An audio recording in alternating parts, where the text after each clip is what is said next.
अतिशय रगड़ करे जो कोई, अनल प्रकट चंदन से होई। रसरी यावत जात ही सिल पर बनत निशान, करत करत अभ्यास यही जड़मत होत सुजान। रस्सी पत्थर पर घिसो तो पत्थर में भी गड्ढा बन जाता है। ऐसे ही अगर आप प्रयास करते हैं तो आप बहुत ऊंचाई पर पहुंच सकते हैं। आज जो आपके देश के प्रधानमंत्री हैं, सबसे गरीब घर के बालक हैं। मैं उनका घर देखने गया, लोग बहुत चर्चा करते थे, तो गुजरात में सत्संग था, 17 किलोमीटर दूर पे उनका घर था। तो मैंने प्रोग्राम बनाया, घर भी देख लेता हूँ, क्या हर्ज है। तो 17 फीट चौड़ा और 70 फीट लंबा घर था, बस एक ही कमरे की चौड़ाई चली गई पूरी। और उस घर के दरवाजे पर लिखा था राम कबीर। उनके माता पिता राम कबीर के भक्त थे। और उस छोटे से घर में 6 भाइयों का जन्म हुआ। और माँ भी दूसरे के घरों में मजदूरी करके, बर्तन धोकर, झाड़ू बहरू लगाकर, पैसे लाकर बच्चों को पालती थी। आज वह बालक, उस माँ का बालक, उस गरीब जगदम्बा का बालक सबको खाने के लिए राशन दे रहा है, जिसके खुद खाने के लिए बचपन में राशन नहीं था, माँ मजदूरी करके लाती थी। आज वे सबको राशन दे रहे हैं, घर दे रहे हैं और नल जल योजना कर रहे हैं। जिसको शुद्ध पानी पीने को बचपन में शायद मिला होगा, वो सबको शुद्ध जल भेज रहा है। ये अति मेहनत का परिणाम है। मेहनत करो, अपने में सुधार भी करो।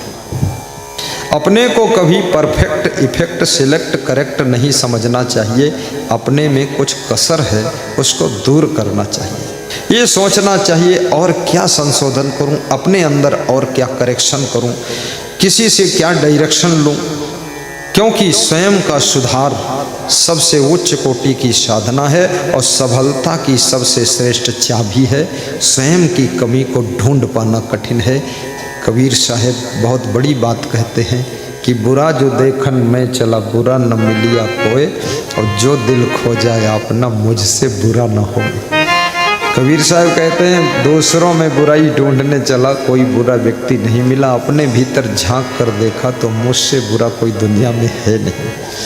और मनुष्य के मन की आदत है, परः सरसप मात्राणि पर छिद्राणि पश्यति, आत्मनो बिल्व मात्राणि पश्यन्नपि न पश्यति।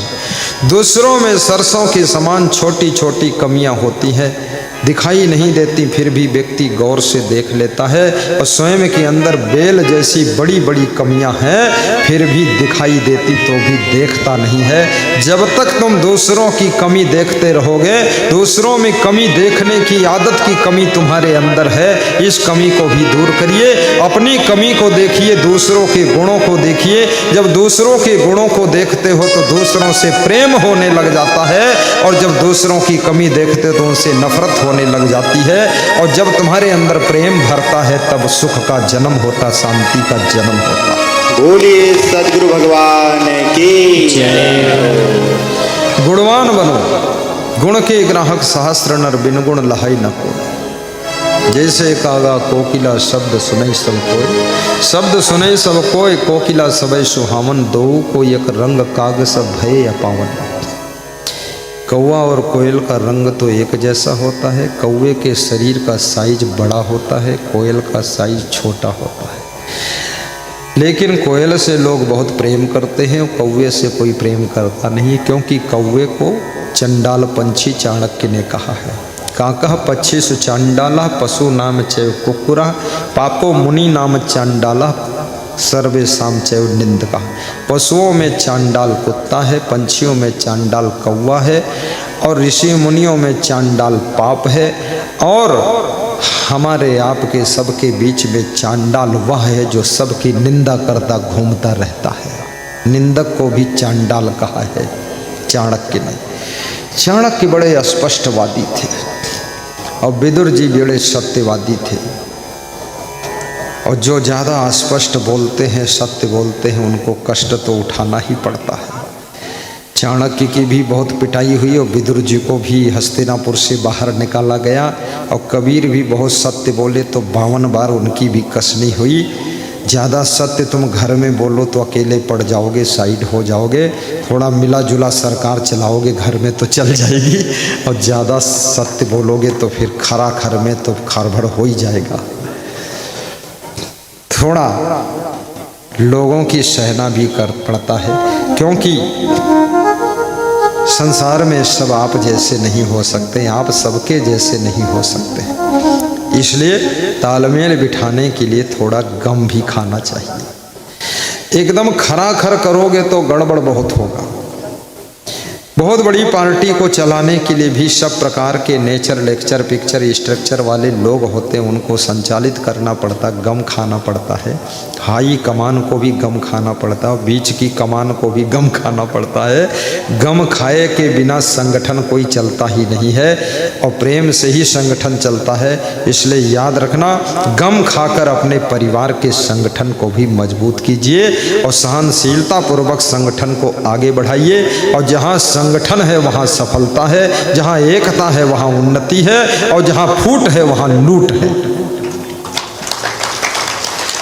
एकता से राष्ट्र का निर्माण होता है, प्रेम से ही देश का कल्याण होता है। स्नेह का दीप जलाओ आज घर घर में, प्रेम ही आज़ादी का पैगाम होता है, प्रेम ही आज़ादी का पैगाम होता है। बोलिए सद्गुरु भगवान की जय हो। जीवन में प्रेम की बहुत बड़ी जरूरत है। जिन जिन घरों में प्रेम की कमी है, प्रेम के बिना उदासी आती है, निराशा आती है, प्रेम के बिना खुशी मर जाती है, प्रेम के बिना प्रसन्नता कम हो जाती है। जब पति अपनी पत्नी के प्रेम को पाता है, प्रेम भरे शब्दों को सुनता है, प्रेम से पत्नी भोजन परोसती है, प्रेम से पत्नी बोलती है, तो पति की थकान उतर जाती है और ताजी मुस्कान आ जाती है। प्रेम से ही मनुष्य जिंदा रह सकता है, प्रेम के बिना मनुष्य का जीवन मुश्किल है। जब एक पति अपनी पत्नी से खुश होता है, खुशी से खुशी पैदा होती है, प्रसन्नता से प्रसन्नता पैदा होती है। पति की खुशी को देख करके पत्नी खुश हो जाती है, पत्नी भी सोचती है मेरा पति खुश है तो अब हमको भी खुश रहना चाहिए, क्योंकि पति की खुशी के लिए हम तो सब कर ही रहे हैं। इसलिए याद रखना, कम खुशी हो तो भी थोड़ा खुशी बनाकर भी खुशी दिखाना चाहिए, और खुश रहना ही चाहिए, क्योंकि खुश रहने से और दर्जनों लोगों की खुशियाँ बढ़ती हैं। आपके दुखी होने से दर्जनों लोग दुखी हो जाते हैं, क्योंकि जिंदगी कनेक्टिव है, जिंदगी रिलेटिव है, जिंदगी जुड़ी हुई है, और जिंदगी का कनेक्शन एक दूसरे से है। इसलिए आप खुश होते हैं तो आपसे जुड़े हुए लोग भी खुश होते हैं, और आप दुखी होते हैं तो लोग भी दुखी होते हैं। भगवान श्री राम हमेशा खुश रहा करते थे।